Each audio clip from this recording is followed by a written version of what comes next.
Megan here, and I want to talk to you today a little bit about hip thrusts and how to better activate your glutes instead of jamming into your low back while you're doing it. This is a common error that I see a lot of people make, and it's also a fairly easy one to fix once you know what you're looking for. So let's get started.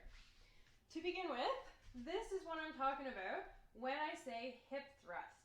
So you're going to squeeze your bum, lift your hips as high as they'll comfortably go, activating the glutes, and then slowly back down. Now here's where a lot of folks mess up. Because our hip flexors are tight from us being in sort of a seated position all the time, and our glutes do the opposite of hip flexion, they actually extend the hips. What often happens is these hip flexors won't allow your glutes to do the full amount of work that they could be able to do, and so you're not able to lift up as high. So what that would look like for someone with tight hip flexors is that you're going to start by lifting the hips, and then maybe the hip flexors only let you go to there.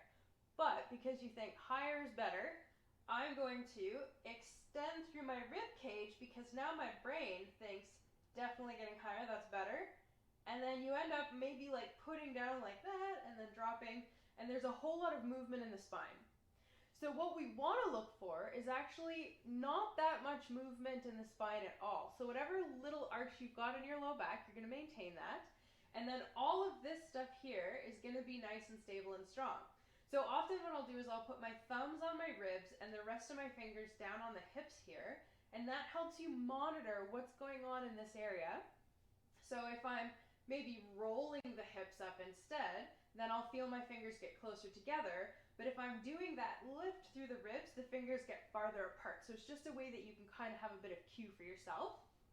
So what you're going to focus on here is not so much what this stuff is doing with regards to height, it's what's going on here. So you're going to squeeze your bum like you're picking a dollar coin off the ground. Don't ask why you're doing that, just kind of go with it. So you're going to squeeze your bum, lift the hips, thinking about moving the whole spine together. And if you get to here, and that's as far as you feel like these guys can get you, then you're just going to set back down. But if you feel a little bit better, you can lift a bit higher, just being sure that you're not finishing off the movement by extending through the ribs here. As the same thing goes on the way down, you're going to start to lower with the whole thing resting down at the bottom.